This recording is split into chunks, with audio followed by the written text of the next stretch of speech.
Good morning. I will call to the order March 15th special meeting of Old Town Local Review Board. We are conducting today's meeting in virtual setting using Zoom. Members of the public may view and listen to the meeting live online through the city's website as noted on the agenda. Board Secretary, may you please call for roll call. Yes, Board Member Bays, Present. Board Member Blair, Present. Duval, Present. and Moore is absent this morning. Oh, and Jackson, sorry. Here, of course. Sorry. Do we have any public comments? There is a total of 30 minutes provided for members of the public to address the Old Town Local Review Board on items that appear on the consent calendar or a matter not listed on the agenda. Each speaker is limited to 3 minutes. For all business items on the agenda, each speaker is limited to 5 minutes. For this meeting, public comments may be submitted and read into the record pursuant to the notice provided at the top of the agenda. As a reminder, this is being conducted utilizing teleconferencing and electronic means. Any public comments that were accepted electronically via email or by mail will be read into the record. Details associated with viewing the meeting, ADA accommodations, and submitting public comments were available on the agenda and on the city's social media platforms. The city has received no public comments. Okay, consent calendar. All matters listed under the consent calendar are considered to be routine and all will be enacted by one roll call vote. There will be no discussion of these items unless members of the local review board request specific items to be removed from the consent calendar for a separate action. Item number 1 on the agenda is, the action minutes.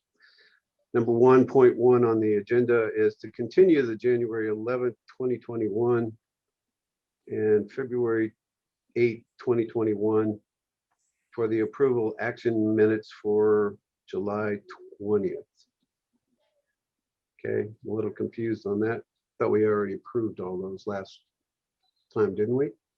No, that was continued from meetings ago.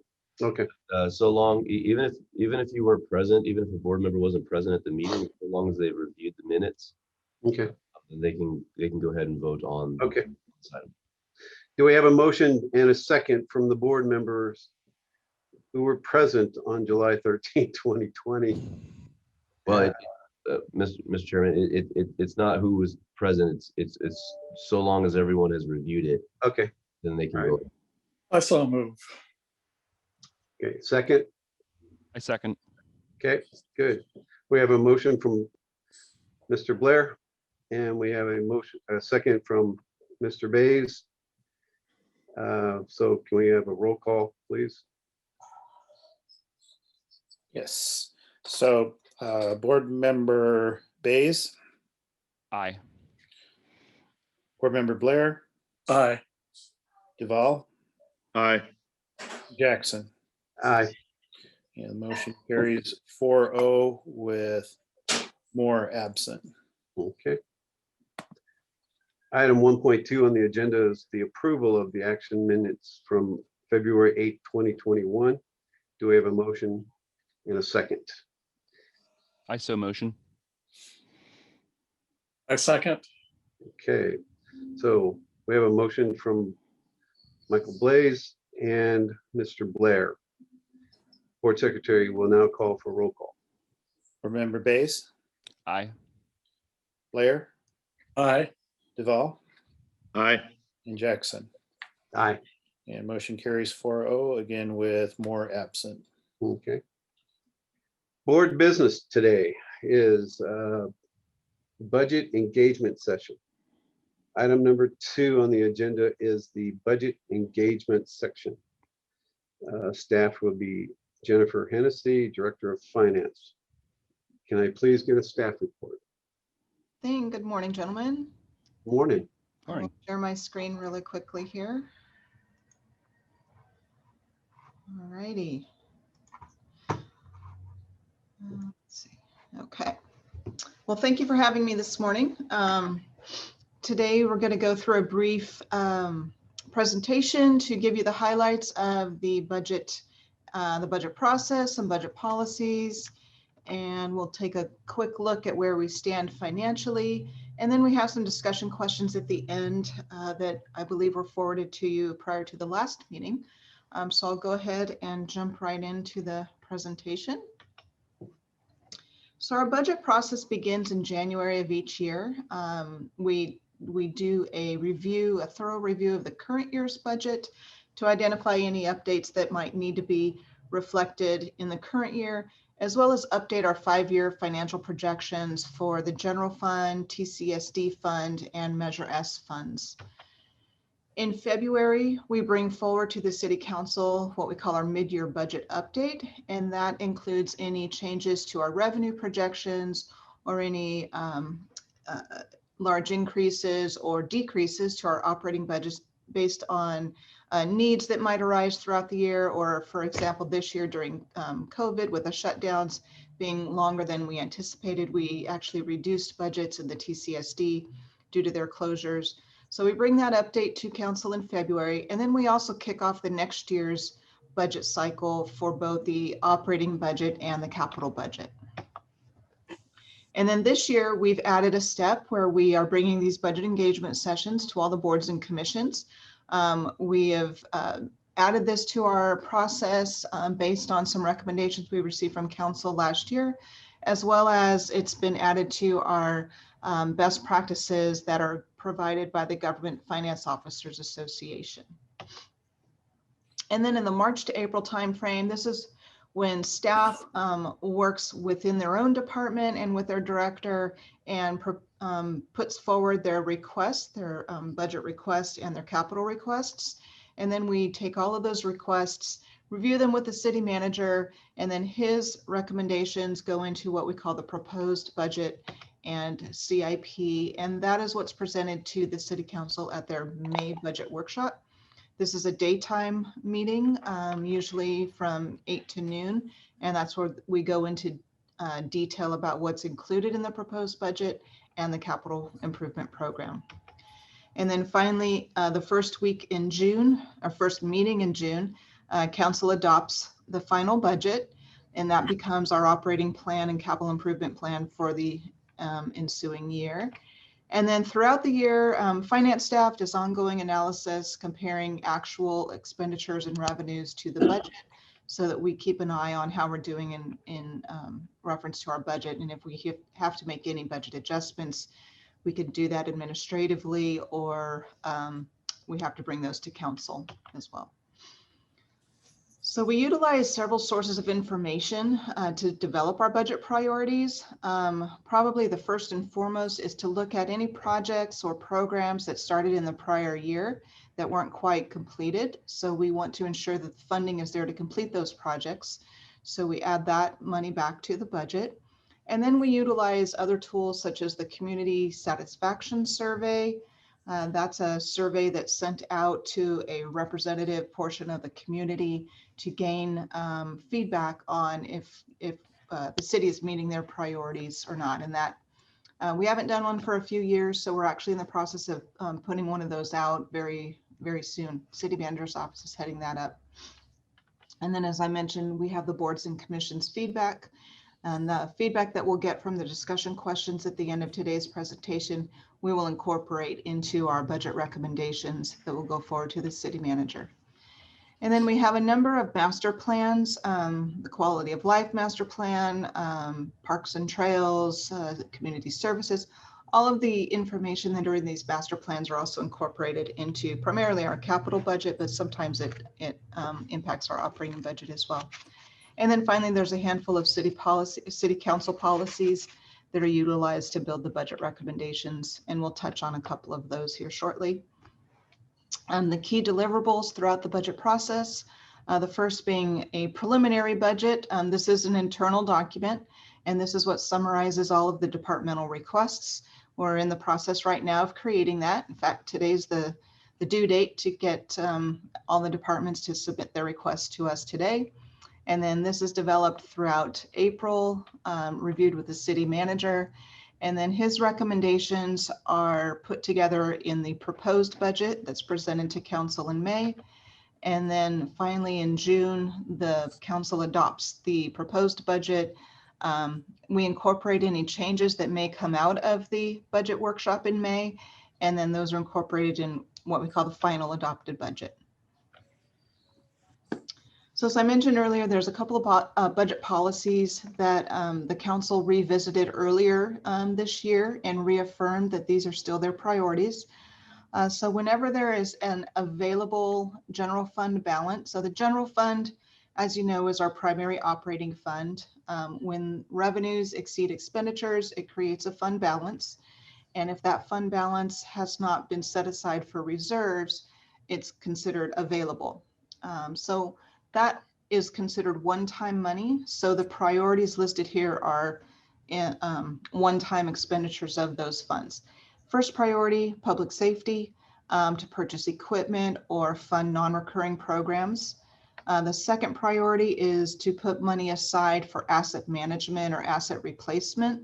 So things like our facilities, our fleet, our technology. We have separate funds that we're building up reserves in so that we have the funds in the event of, you know, a leaky roof or when it's time to purchase a new vehicle, things like that. And the third priority is capital improvement projects, again, one-time funding. And then fourth is a pay down or reduction in our unfunded liabilities that relate to CalPERS, either pension or post-employment benefits. And then finally, a reduction or avoidance of city debt. So Measure S, as I'm sure you're aware, is a 1-cent sales tax that was approved by the voters back in 2016. We currently bring in about 30, well, depends on the year, but 27 to 30 million a year.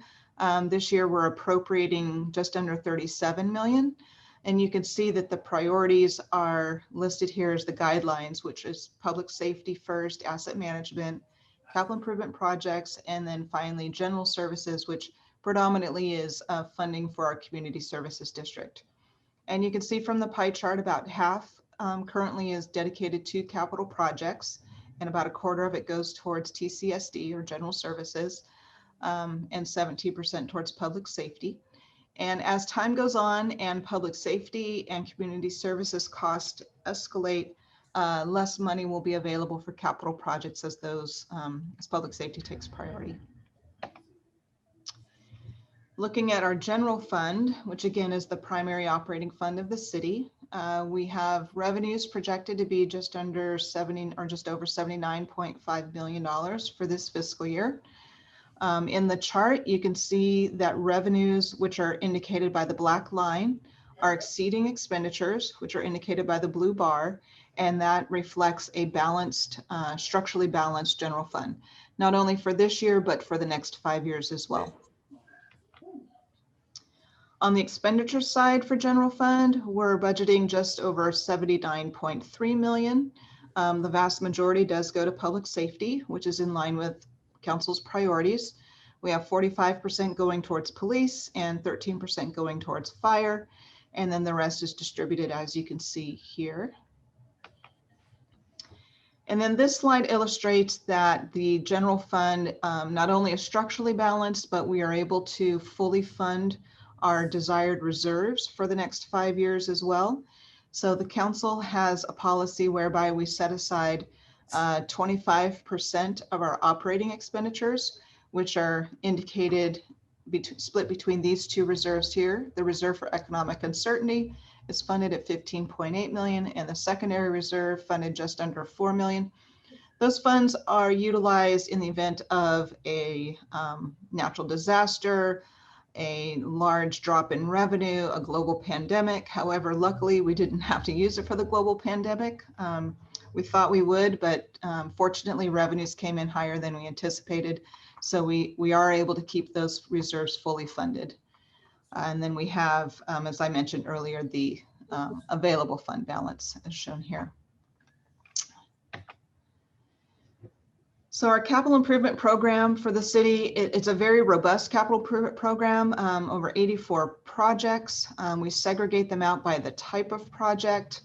The total CIP, and this was what was adopted last year, so we are updating this currently, but last year we adopted $623.5 million CIP, of which $514 million is funded, meaning we have the monies in hand, or we've gotten grant awards to actually fund the vast majority of our capital improvement program. Projects by type of project. So circulation, we have 25 projects totaling just over $500 million. The largest, of course, is the French Valley Parkway project. That's the one where we received a $50 million federal infra grant last year. So that project is now fully funded and will be underway pretty soon. And then we have a Nicholas Road extension improvement that's over 11.6 million. The Pavement Rehab project, this is a funding source that's used to redo roads, repave roads to keep up with our pavement condition index. We fund that anywhere from $5 to $7 million per year, but we have some carryover there. So we've got 11 million dedicated in that project. The I-15 congestion relief, that's a widening project, adding auxiliary lanes between Temecula Parkway and Rancho Cal. That's funded at 7.8 million. And then we have some traffic signal improvements for the park and ride access area. Infrastructure projects, so these would include large projects, including building facilities. You can see we've got 2 renovation projects here for the Margarita Rec Center at 8.6 million. And then the CRC renovation, that's a multi-year project over 5 million. And you can see the others listed here as well. And then we have a category called Parks and Recreation Projects. So these are either improvements to our existing parks or building new parks. 16 projects totaling just under 26 million. You can see them listed here. We've recently completed this last bullet point, the playground equipment enhancement. We just recently completed the Stephen Lennon Jr. Memorial Park and the Sam Hicks Park. That's exciting. And then finally, we have our SARTA, which is the successor agency to the former redevelopment agency. These are predominantly affordable housing projects. 2 of them have been programmed or on our books, as noted here. And then we have a third project, which is just a placeholder for the remaining funds. So with that, that's a very quick snapshot of our overall budget and CIP. Time for our discussion questions. So I will read them really quickly and then we can open it up for some comments.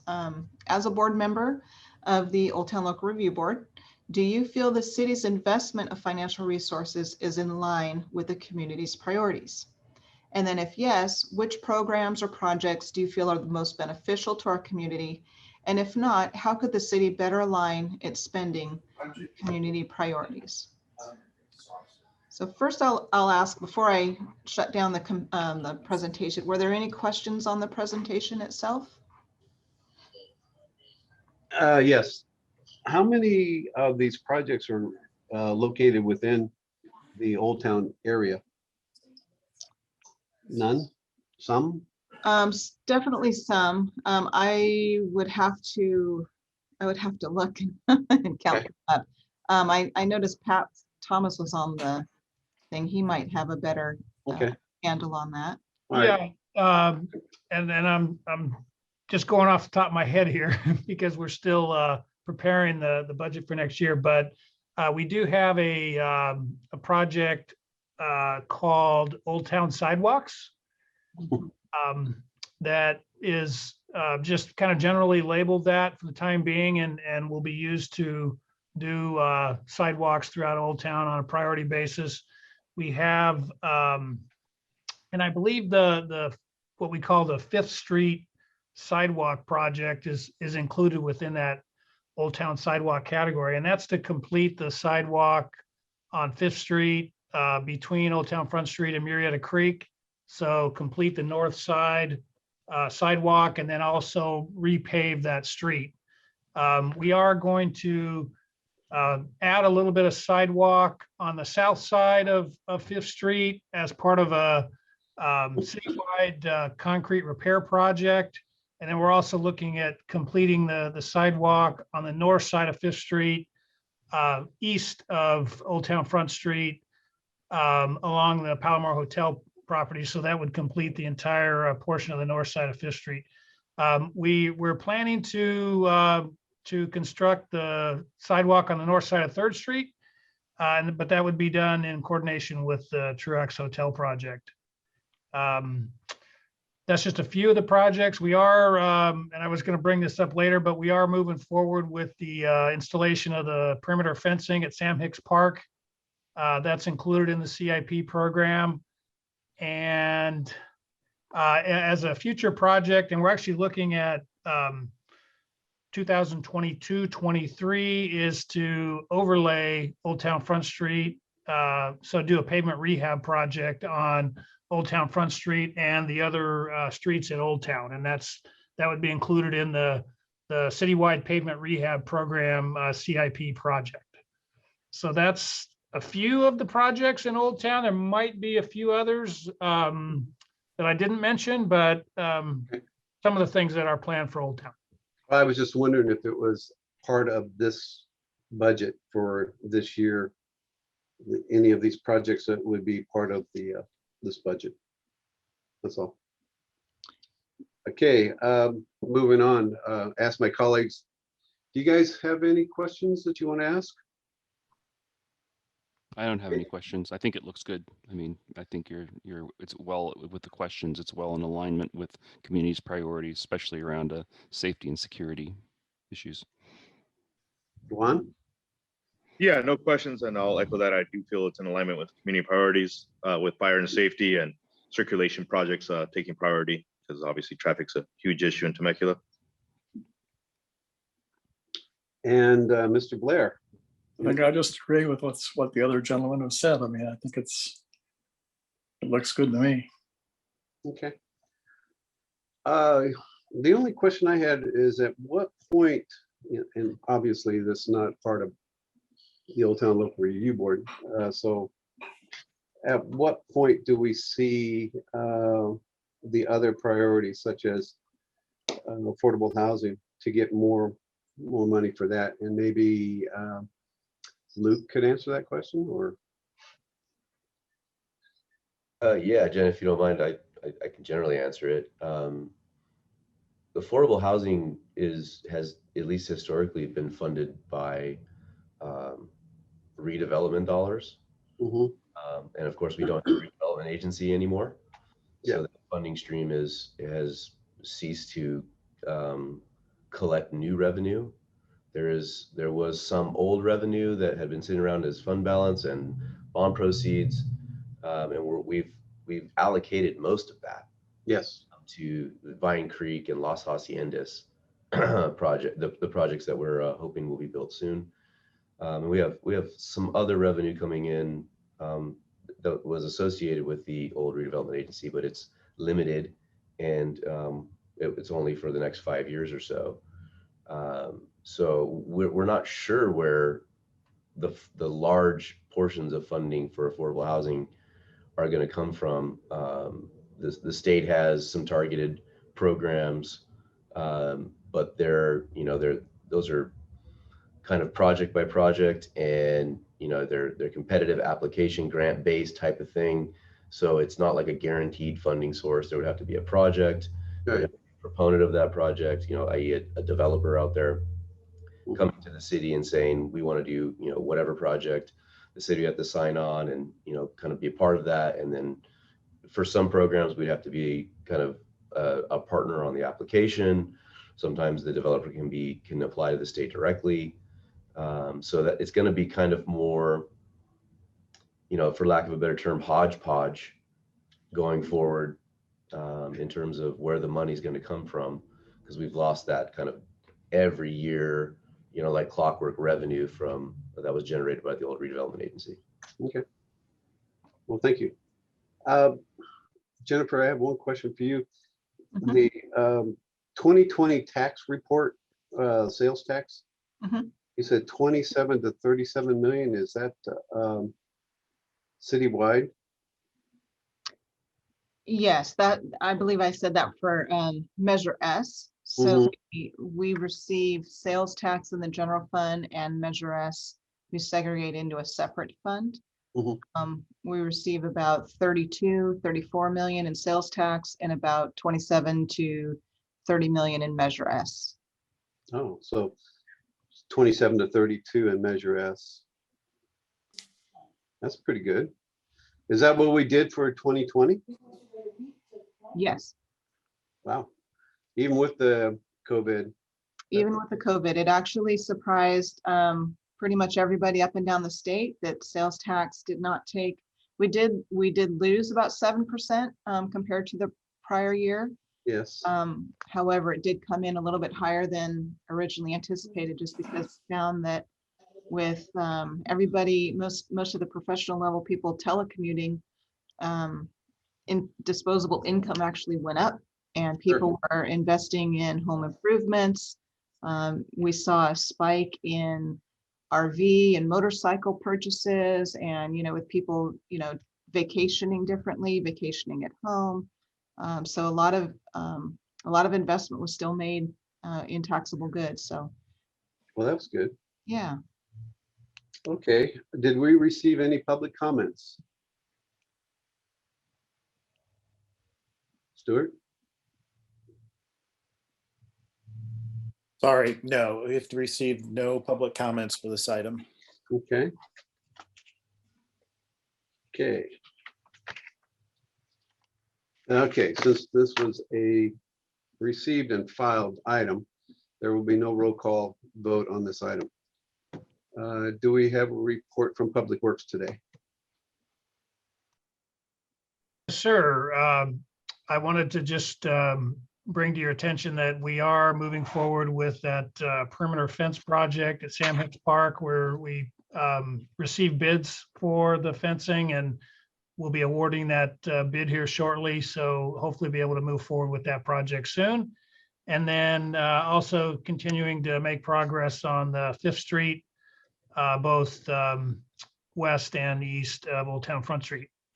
And then as you saw, we did complete the some asphalt walkways on both the east end of 4th Street and south side of 3rd Street. So that completes the report from Public Works, unless you have any questions. Yes, I have one more question for you.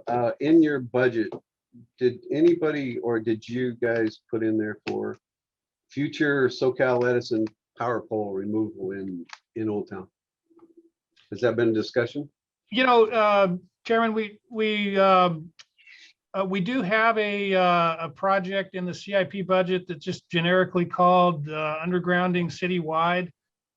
We haven't looked at any specific projects in Old Town, other than the one small project there on the east side of 5th Street there's a pole and a one service off that pole that needs to be underground in order to complete that sidewalk there along the Palomar Hotel. So we are moving forward with that. We intend to schedule a meeting with Southern California Edison sometime later this year to look at some of these other existing overhead lines in Old Town and the possibility of doing some additional undergrounding projects. Okay. All right. Well, thank you very much for your report. Appreciate it. Any comments from the board? None? Okay. Let's see. Next is,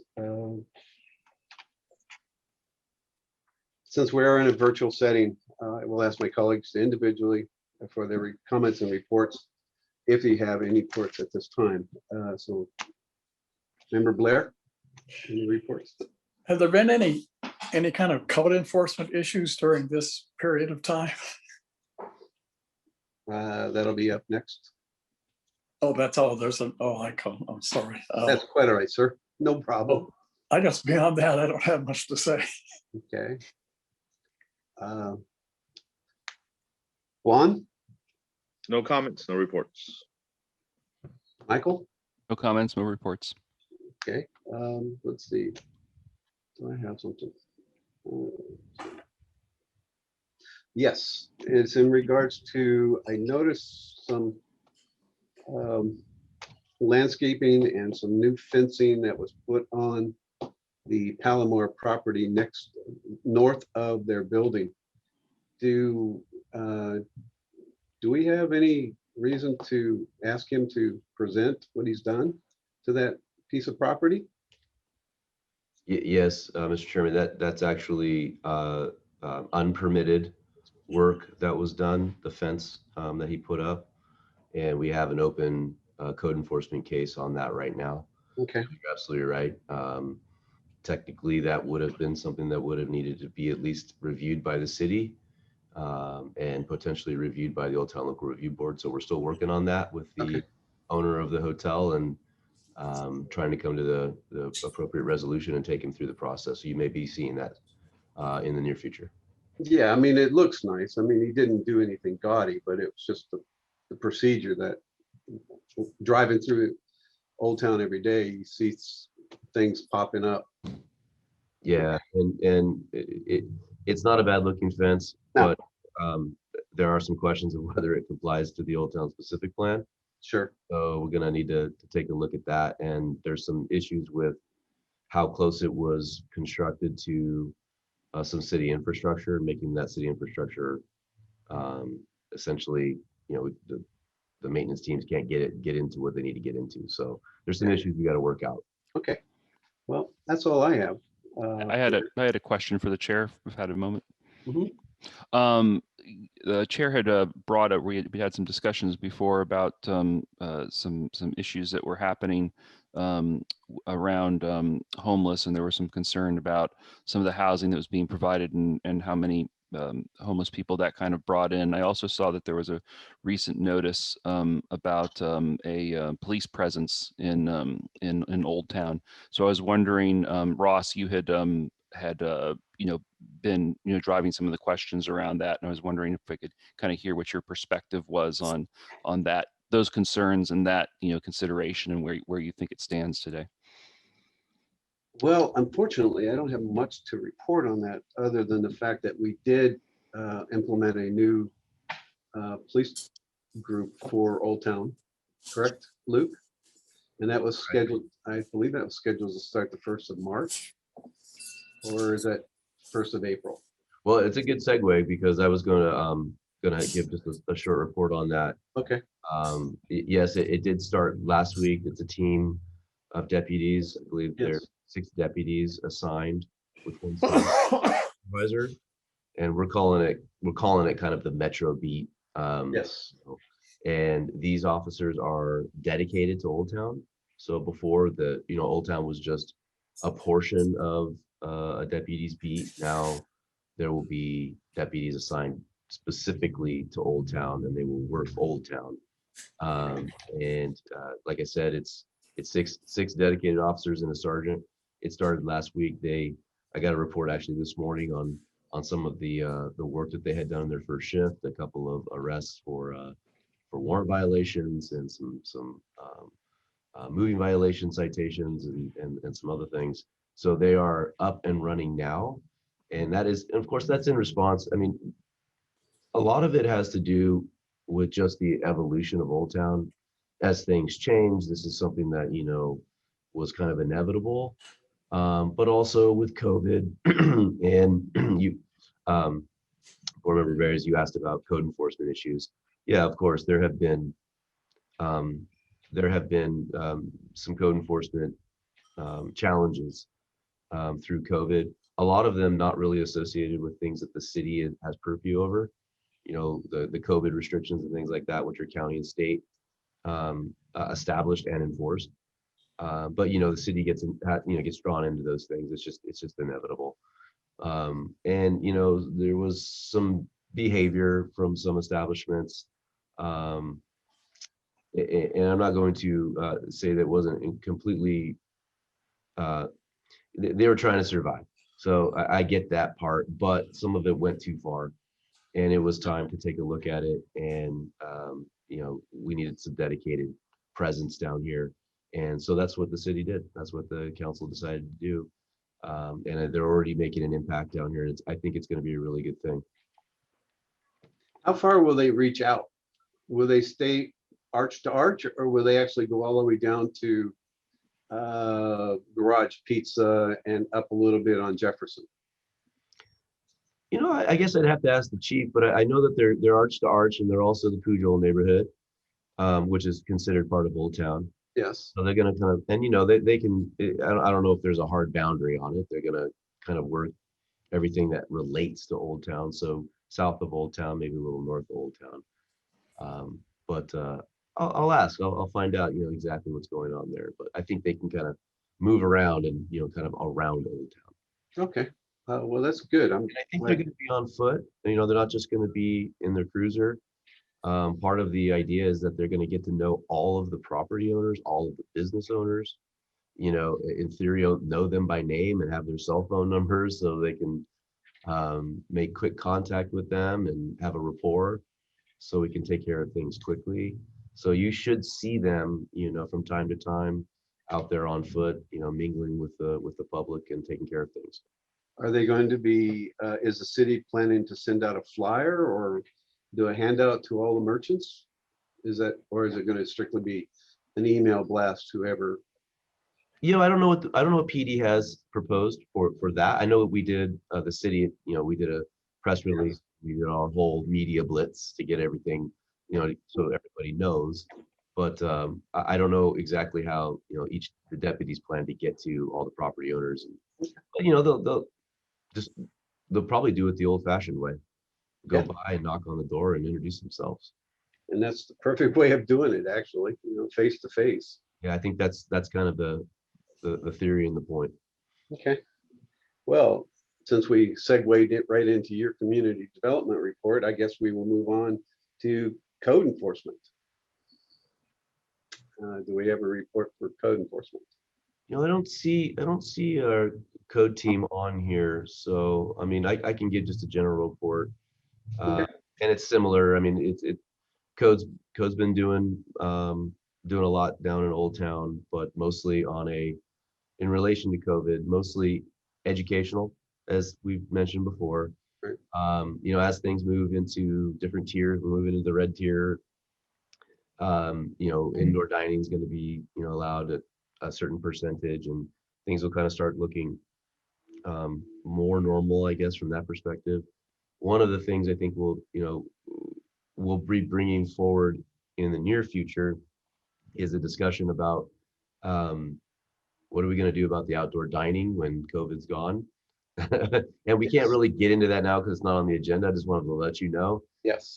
that we're gonna be beginning staff discussions. You know, just, you know, how do we see it? You know, over the next couple of weeks, and then we'll be taking it to the council subcommittee, and of course that'll be something that the Old Town Local Review Board will be weighing in on heavily and have a lot of input on. So, and those things drive a lot of code enforcement activity in Old Town, just how that's all working out. But nothing. Wouldn't there be requirements to change the plan if you do what you're talking about? Change the specific plan. There's a whole set of dominoes that fall if we make this a permanent situation. Yeah. From a regulatory documentation standpoint, like the Old Town specific plan, the municipal code, and things like that would have to be updated. But also on the business side, what's their ABC license going to look like? Are they, you know, what kind of fees are they going to have to pay to, like, EMWD? A lot of different things, as well as it's going to have probably, if we, you know, move to allow it permanently, different standards, higher standards, most likely for some of the construction that's going on down there.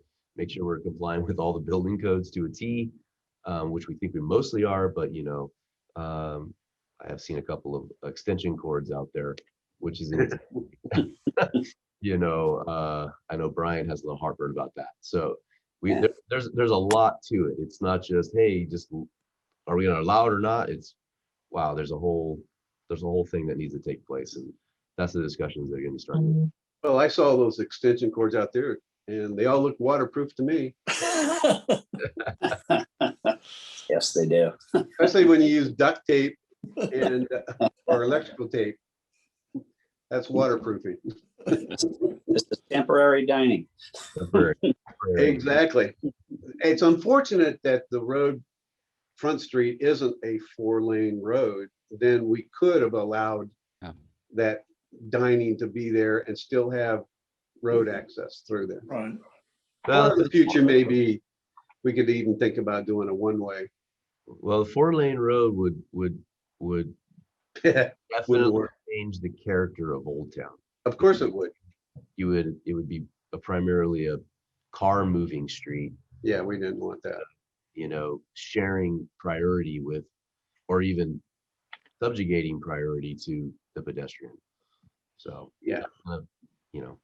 And we, Well, I mean, it's the parking now. Well, I mean, everybody's got to learn that there's going to be changes for parking in Old Town. And that's just the way the future is going to be too. sure. Okay, let's see. Building and safety, we don't really have anything for you. So, is there any other discussions, or is there anything else we need to do? Does anybody else have anything? Okay, then I'd like to make a motion to adjourn. Second. Okay. Sorry, who is my second from? Dave? Michael Bays. Thank you. Michael Bays. So the motion just in second to adjourn, and the roll call vote, board member Bays, Aye. Blair, Aye. Duval, Aye. and Jackson. Yes. Okay. Okay, so the next regular meeting for local review board shall be held on Monday, April 12th, 9 o'clock. Thank you all for joining, and I'll be talking to you all soon. A lot. Very good. Thank you. See everyone. Take care. Bye. All right.